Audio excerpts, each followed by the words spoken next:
Welcome to another InWheelTime podcast.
How are we going to get that out of that? No, I'm not Mike. It's too. Michael's way too difficult. Yeah. Yes, I understand. Couldn't help you on that. Play along at home if you can figure that out. Yeah. You'd have to just spell it out. That's There what you we go. did. All right. Phonetically. So why don't we start with some recalls? We always have recalls. Okay. Honda's got a bunch of them for the 2023 through 2025 models, Accords, Civics, and hybrids. High-pressure fuel pump may leak. Now, that's not a good thing. You're going to have that fuel pump going kind of like one of those sprinklers that you use for your front yard. Okay. High-pressure fuel pump. Well, Yeah. as opposed to the low-pressure fuel pump. Well, yeah, like you used to have on your Chevy Straight Six. Like a drip. Well, yeah, but I mean, it wasn't much. You would know about that. Toyota Motor Engineering and Manufacturing is calling the Toyota Sequoia Hybrid, the Tundra, and the Tundra Hybrid for 24 because of damaged tire sidewall. What? That's what it says. They Curbing scraping the stuff. curbs Yeah. on coming off the assembly line? Well, tires are made with a rim protector built in, but that doesn't always work depending on your velocity going into it. Yeah, your velocity, that's right. Loss of steering from the front control arm because of separation. That's not good. Martha, I ain't turning the car the way it's supposed to go there. We don't know what happened. Hands on the wheel. Like driving on ice. Yeah, so there's that for the Ford Bronco 24 to 25. Mustang Mach-E. Loss of power brake assist. I assume you could still stop it without the power. The booster, maybe? And more damaged sidewall on the Mercedes-Benz AMG GLB 35 and the GLB 250 for 2025. No, What? So it's a recall because the tires have Damaged sidewalls. scraped I something. guess that it must have been some sort of manufacturing Could be, defect, yeah. but how did it get out of the tire manufacturing facility and then how did they get out of the onto a car? Those things and then happen. get out to get to the out of the assembly factory, and then how to get to the dealer and how to get out of the dealer. Apparently, it didn't go pop. You know, it might have a flop, flop, flop, flop, flop on the tire as you roll down the street. Yeah, I but I don't would have know. thought somebody would Belt say, "Ooh, separation. there's a new set of tires. That's $1,000 that they could have sold." Well, That just listen. never mind. There was a, I'm on a Corvette forum, and so I get these notifications. And somebody will post on Facebook, because I'm on that thing too for Corvettes, about problems that they're having with their C5 Corvette. I didn't sign up for all the other ones, just the C5. And somebody has had this whole thing about tires. What kind of tires should I buy? Well, there's only so many that are available for that size on that car. Right. And man, some of these guys are really passionate about, the Nittos, the Michelins, the Goodyear, whatever it is that they're into. Oh, don't buy that other one. That thing's not worth a darn. Really? Why not? I mean, it's truly amazing how passionate they are about a brand of tire. Mm-hmm. I guess back in the day, way back in the day, I was a Goodyear guy. Then I wised up and went, I'm not getting the wear on this tire that I should. And I paid a lot of money for it. So Well, my dad worked at Goodyear, so he got a little bit of a discount. So we were all Goodyear people till he retired. That's when I learned, Michelin's are pretty good tires too. Yeah. what do you think, Jeff? You're the tire guy. Michelin was the go-to tire to fix all your drivability issues. Why was that? Because it was a high-quality, high-engineered tire, and they stood behind it. Yes. And they're still. I was going to say, I think that they still do, don't Well, they? they still, all of them do, but it used to be there was a big variance between the quality of, say, like a Uniroyal, Goodyear, Bridgestone, and then there was a big gap up to the Michelin brand. That gap has now, over the past, I would say, 10, 15 years, has gone to like a little pencil-thin line. There, in that pencil-thin line is all the quality. It used to be a big difference. There was a big differentiate. So let me ask you this. Speaking of which, you can go the good, better, best route, and I use that as an example because most of the time I always check with discount because typically they have the best price and you can get there and have it done, no hassle, all that stuff. And they carry a good, better, best line. Yeah, and so the good is usually some brand that I've never heard of. Theirs, I assume. Yeah, house brand. Yeah, house brand but it's made by, I would imagine, the same manufacturers that manufacture everything else. A perfect example is you've got, say, a Goodyear tire, and you're at a discount tire or maybe a Goodyear store buying that tire.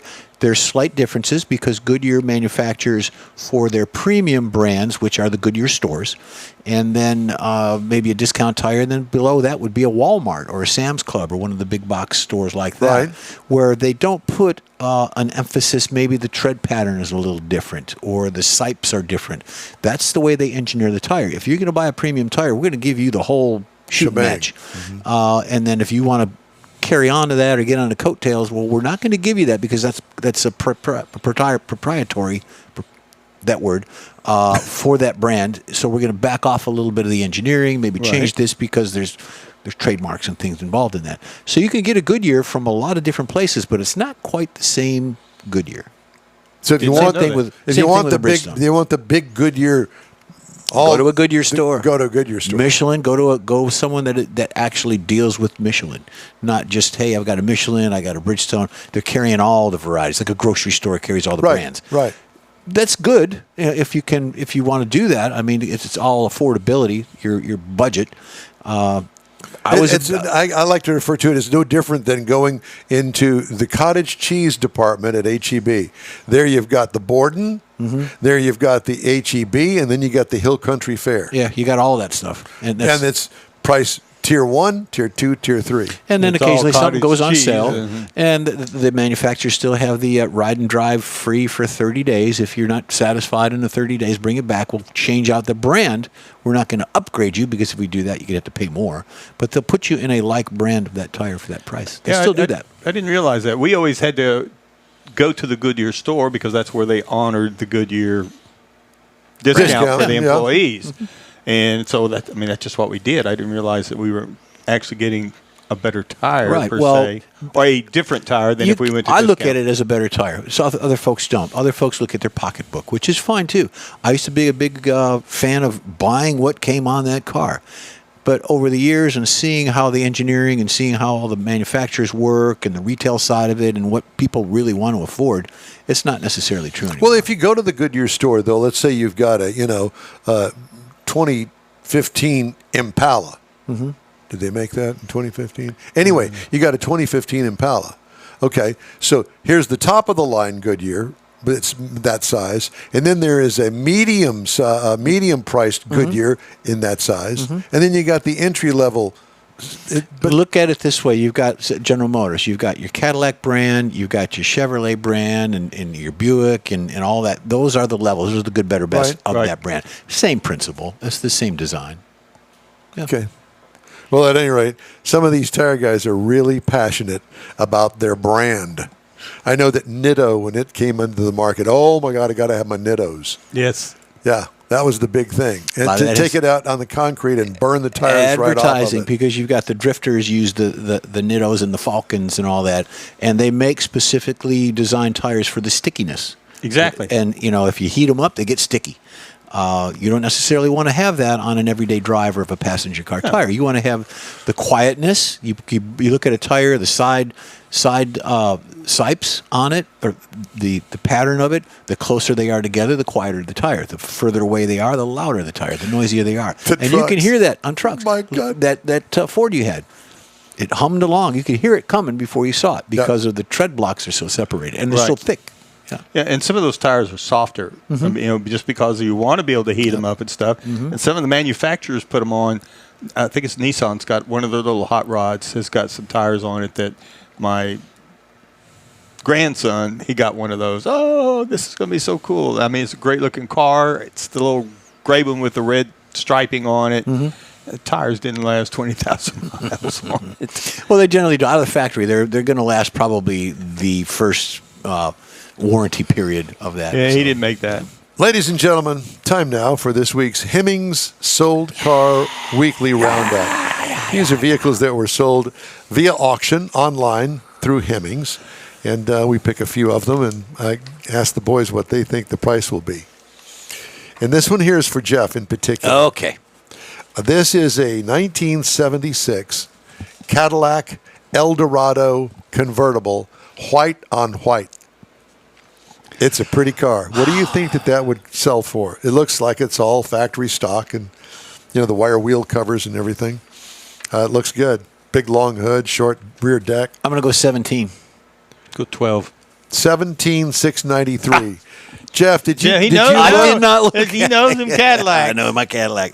Woohoo. I get 10 points So for if that. you do. So if you know your Cadillacs, then here's one, a 1937 Cadillac 7523. How much was that? 75. I don't know where 7523 came from. I guess it was a model. Like A 1937 CAD. Cadillac. It's a sedan, big wide whites. It looks all stock. 60 grand. Ooh, no, I'm thinking 30. $21,000. Oh, boy. And looks like it runs because they've got it in a. Let me see. I'll take 2. This one right there. Yeah, you would. Yeah. I don't know where you'd put it. That looks like That wouldn't fit in one your of the garage. It looks like Stan's Buick. Yeah, Stan's Yeah. Buick. Yeah. Yeah, it did. Like Okay. Machine Gun Kelly. Yeah. How about here's one for you, Mars? A 1978 Ford Mustang Cobra.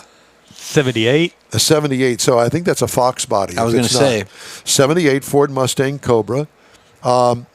Cute little car, but it's a And Mustang Cobra. What do you think? They're pretty popular. But this is a Mustang Cobra now, so that would be really It's a popular. performance. Well, for the day. The Fox body. You said that with a straight I face, did. Jeff. All right, so okay, so you bumped me up to 30. Oh, I'll do 22. 15,750. You don't know. He psyched me. He Yeah. psyched me on that In one. the same You kept throwing family. out Cobra. Yeah, yeah, Got yeah. in your head. In the same family, a 1963 Ford Falcon 4-door sedan, red with a white top and white sidewalls. How much? 7. 7,000? 9. 9? 12,285. Too much. Mars, this is for Neaterville, 1956 Chevrolet 3200. So that would be a 3/4 ton. 3/4 ton. And this is a step side. Factory? Looks, yep, complete factory, even a factory color. 12. 56. 12, I'll go 15. 16.8. Damn. And I guess part of the reason that I do this is because it's to show everybody that if you want to get into the classic car or hot rods or whatever, there are a lot of them. Most of them are affordable. Cool daily driver. Yeah, you may not buy a 67 Z28 factory original No. Survivor. No, you're not. But, No. If you're going to do that, then you're going to have some deep pockets. yeah, you're not looking at this anyway. Like the Eldo. The Eldo would be a good Sunday cruiser. Absolutely. Going through the windy roads, going Yeah. on the hot rod tour. Hot Rod Tour. Here's all that another good hot stuff. rod tour car. For you, Jeff, a 1948 Buick Estate wagon. Oh, A wagon. priceless. You want to see it? Still my Look heart. at that. It's even got a little wood on the Oh, side. my God. I've got a little wood Still looking in at that. You got some wood. He didn't say that. He did say that. So what do you think that would bring? 32. Man, I don't have a clue, but if it's got Jeff that excited, I'll go to 40. $63,000. Now, for you Jeep freaks out there, and I know that there are a lot of them that listen to this program, here's a 1951 Willys. What you talking about? CJ3A. Now, I don't know what a 3A is, but it's a CJ, okay? It has every look of the World War II Jeep. Does it look beat up? Nope. No, it's been, restored, but it's not factory original or anything. It's a driver. A 51 Willys CJ3A. What do you think something like that would You go first. 10. I'm going to go 10. 10. That's stretching it, I think. I'm going to go 8. 13,650. It's a little pricey. Yeah, that's a little pricey. But that's must be something to that particular model because probably runs good, all original. And our last one is going to be the 1941 Lincoln Zephyr. I'm going to show you this. And it only shows the front end, but it's pretty cool. It's like a gold or a beige. Yeah, it's a gold. It's looks like a two-tone gold. Lincoln Zephyr. Lincoln Zephyr, 1941. 32. 32. Now remember, the other one was. Hold on a second. The Jeff's taking notes. Yeah, the 48 was 63. That was a Cadillac. Yeah, no. Well, okay. I'm gonna stick with 32. Okay. Are you? The price that this went 25. for the 41 Lincoln Zephyr was $15,750. Yeah, you got it. You fooled me. I don't know. I don't think that's a very popular car. No.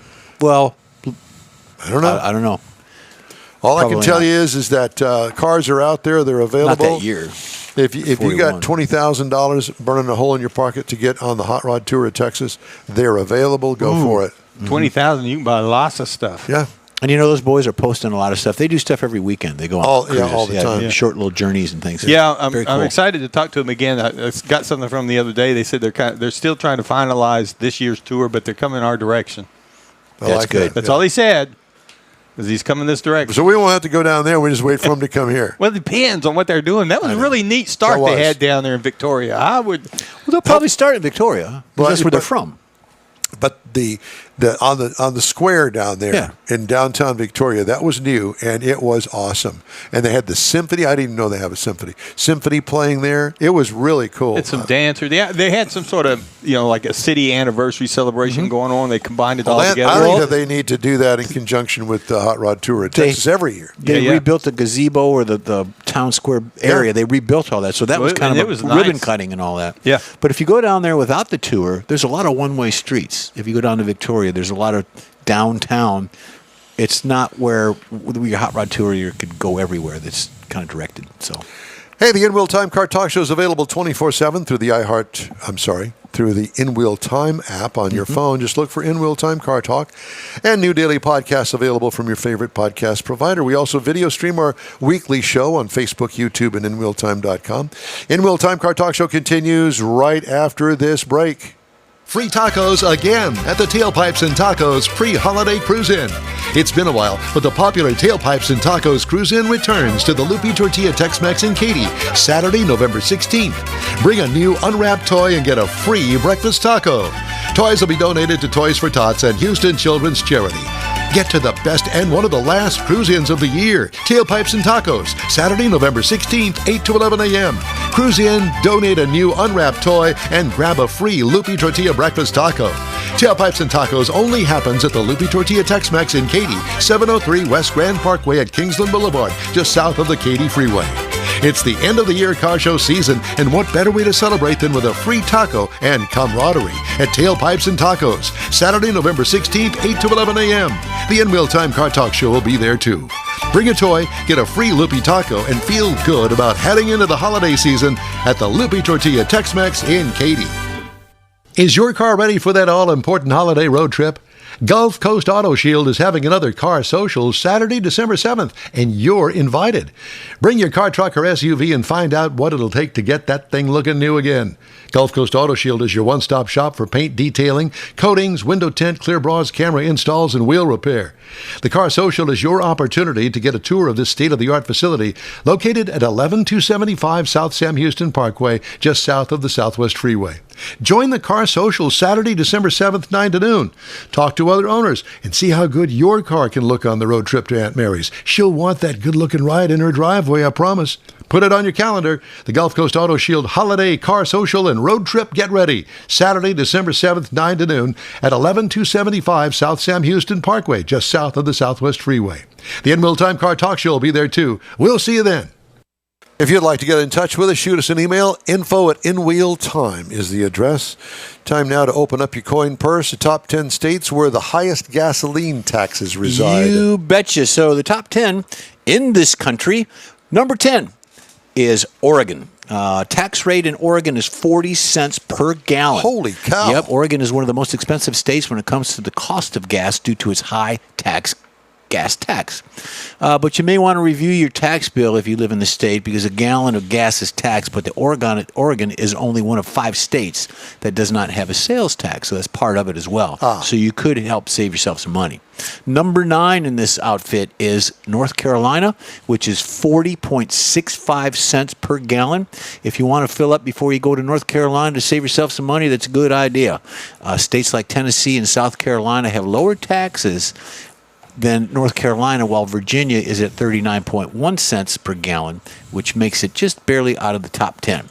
So number 8 is New Jersey, 42.35 cents per gallon. New Jersey is a unique law with making a gallon of gas more expensive than other states, and here's why. In addition to the high tax rate, the Garden State is also the only state in the U.S. where you can't pump your own gas. They're all complete full-service stations, so you just can't whip up in there, throw $5 in and leave. You got to wait in line and get everybody to, come on out and do all that. Number 7 is Maryland. 47.19 cents per gallon. Maryland's gas tax fluctuates based on the inflation rate due to the laws passed by the state legislature. Go figure. So while the current tax rate may be high, it actually went down slightly in July compared to the sales tax rate of the previous year. Number 6, Michigan, homegrown state, 48 cents per gallon. Despite Michigan's gas tax rate, the state's cost for a gallon of gas is actually close to being in line with the national average. The national average for a gallon of gas is around $3.20, while a gallon of gas in Michigan is around $3.25. That's according to AAA. Now, a lot of these things, this story actually comes to us from Jenny Cohen, part of that organization. Jenny. Indiana is number 5. Tax rate there is 51.7 cents per gallon. Indiana may be known for the Indianapolis Motor Speedway, where cars drive fast, but you might be slowing down when you factor in the taxes on a gallon of gas in that state. But the good news is the cost of gas in Indiana is less than the national average, with drivers paying around $3 per gallon in the Hoosier State. Washington is number 4 on this list, and it's 52.82 cents per gallon. Washington's tax rate is one of the reasons why it's so expensive to fill up your tank if you live in the Pacific Northwest. So you got Oregon number 10, Washington's 4. A gallon of gas average price is around $4. It makes only one of 2 states above it when an average gallon of gas is that high. This makes Washington the second most expensive state for a gallon of gas, according, again, to AAA. Number 3 is Pennsylvania. Heard a lot about Pennsylvania the past few weeks. 58.7 cents per gallon. Pennsylvania is a big state, so it could be difficult to fill up your tank before crossing over almost, 60 cents in gases or taxes for the gas. So it's going to be a long drive accordingly. You may also have to pay additional money in the state's Pennsylvania Turnpike, which also includes parts of several major interstate roads. So you're getting double whack there. Illinois is number 2. 66.5 cents per gallon. Stock up your wallet with a lot of money, because Illinois can be expensive when the state taxes on your gas. It also goes to the road taxes as well. The state has the second highest tax for gas in the country, and you may want to be cautious if you take a road trip that goes through Illinois. It also has one of the highest state sales tax of the country, so you're getting double whammy there. Number one, drum roll, Don, is California. 68.1 cents per gallon in tax. California's tax rate contributes to the highest gas costs in the state, making it the most expensive state to a gallon of gas. The average price for a gallon of gas in California is $4.60, which is one of 2 states in the U.S. Washington is the other one, which have the highest. And this is all according to the AAA folks. Gee whiz. Okay. Thank you, Michael. All right, time now for this hour's car review. Mr. Mars, 2525. No. What? 20 in the year 2525. That's what I was thinking. I got you. Yeah. He's Buick Encore. Oh, man. Another place and another time. I need everybody to go grab some refreshments because this is going to be good. It's going to be good. Yes, the 2025 Buick. You got 2 minutes to do it. GX Oh, boy. Sport Touring all-wheel drive. It comes in 3 packages. You can get the Preferred, the Sport Touring, or the Avenir, which we had the Sport Touring. Now, this is a subcompact SUV. Buick calls it a small. First introduced in 2020, had a big update in 2024. So here we are trimming, tweaking things a little bit. Has 5 passengers. Outside, we got some nice black trim pieces and LED external lighting, which is the headlights, taillights, the intelligent high beam headlights, daytime running lights, roof racks with side rails, the adjustable height lift gate, and panoramic moonroof. Have you noticed that you get a panoramic moonroof, but the smaller the car is, the less size you get? So we also had the optional black 19-inch aluminum wheels. Now, one thing I wanted to note on this thing is it's pointed out on the Monroney that for the tire pressure system, there's no tire monitoring on the spare tire. The other Buick I have doesn't point that out. For some reason, that's what you got a tire gauge for, Mike. RBS. So with them smaller cars. Inside, we had the synthetic leather seating, 60/40 fold flat rear seat. Not a third row, thank goodness. Diagonal 11-inch touchscreen, which worked really good. You're going to find all your convenience controls there. Apple, Android. Does not have the heated and ventilated front seats on it. And you're going to find out here in a little bit how that helps out. 8-inch driver screen where you're going to find all your driver information that you're going to need, USB outlets front and rear. And it had the Buick quiet tuning with active noise cancellation, and that really works, I'm going to tell you. Because the one I'm driving now is a lot noisier. Now, this had the 1.3 turbo 3-cylinder engine in it. It comes standard with a 1.2, but this had the 1.3. 155 horsepower, 174 pound-feet of torque, 9-speed automatic. This thing will tow 1,000 pounds. Not a whole lot, but that's enough to get your jet ski, maybe a little small camper, a little trailer to go to Lowe's or Home Depot. EPA says you should look for 26 in the city. Highway should be 28 and combined 27 miles to the gallon.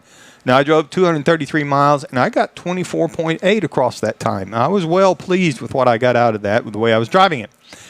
Ride and handling. Because he had it nailed the entire time. It's a Buick. Yes. It's got some easy steering. I mean, all this stuff has gone to electronic, and I understand that, but it's easy the way they've got it set up. So city driving was really easy. You could kind of whip it around a little bit. What did Becky think? She didn't mind the way I was driving it. I didn't ask you that question. No, she liked it. You know, it's not quite as big enough for her. She wants something a little bit bigger. She thinks she needs something a little bit bigger, but it works great because it zips around town. You get out on the highway, it'll run highway speeds real easy. The only problem I had with it, out on the highway at highway speeds, if you decided you needed to make a high-speed maneuver, like pass somebody, that 9-speed automatic, you could tell that's the only time I really noticed it had a 9-speed. It took a little bit more for it to find where it was going. Around town, that was not a problem. Now, here's the thing I really liked about this thing. Base model price on the Buick car. Encore? Yeah, Encore. I was looking for the GX, and it's really not the GX I'm talking about. The base Encore is really what I'm talking about, $26,000. Okay. Mm-hmm. That'll put you in this car. Now, the base trim price, which is the GX model, then you're looking at $28,800, and the GX Sport Touring all-wheel drive push it up to $33,380 as tested. Now, if you're looking for something else that's kind of in that category, you look across at the Mazda CX-30 starts at $24,995.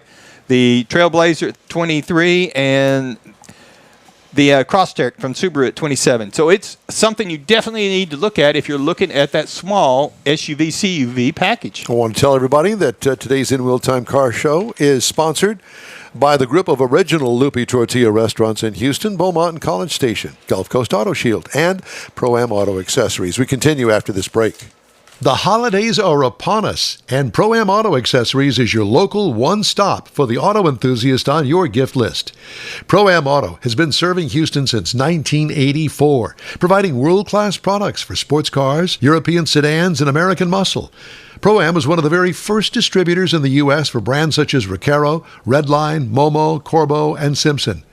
Located in the heart of Houston's premier shopping corridor, the Galleria area, Pro-Am's walk-in storefront includes an 8,000-square-foot warehouse and showroom with installation and service bays. Pro-Am reaches a worldwide audience through ProAmAuto.com, taking its local reputation to the rest of the world. Holiday gift giving is alive and well at Pro-Am Auto. If you don't see what you're looking for on the website, call and Pro-Am will lend you a hand.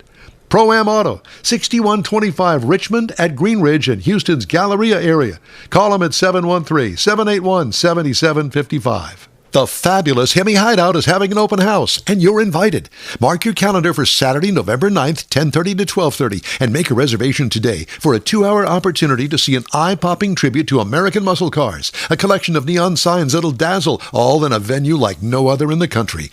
Entry to this rare Hemi Hideout open house is by reservation only, 713-825-2555. The $10 cash donation per person is matched and given to Brookshire Charities. See you November 9th at the Hemi Hideout, and InWheelTime will be there too. Hey, Houston, it's back! America's greatest hot rod tradition is Thanksgiving weekend. The O'Reilly Auto Parts Autorama at the George R. Brown Convention Center. 4 days of hot rods, customs, trucks, and muscle cars. Don't miss the Evel Knievel Tribute, the Mega Morph, Transforming Robot Car, Lowrider Showcase. Meet Catherine Bach from Dukes of Hazzard, hip-hop legend Flava Flav, Farm Truck and Asian from Street Outlaws. Autorama! Thanksgiving weekend. Discount tickets at O'Reilly Auto Parts. Part of the Summer Racing Equipment Show Car Series. See Autorama.com for more info. That's it for this podcast episode of the InWheelTime Car Show. I'm Don Armstrong, inviting you to join us for our live show every Saturday morning on Facebook, YouTube, Twitch, and our InWheelTime.com website. Podcasts are available on Apple Podcasts, Spotify, Stitcher, iHeart Podcast, Podcast Addict, TuneIn, Pandora, and Amazon Music. Keep listening, and we'll see you soon.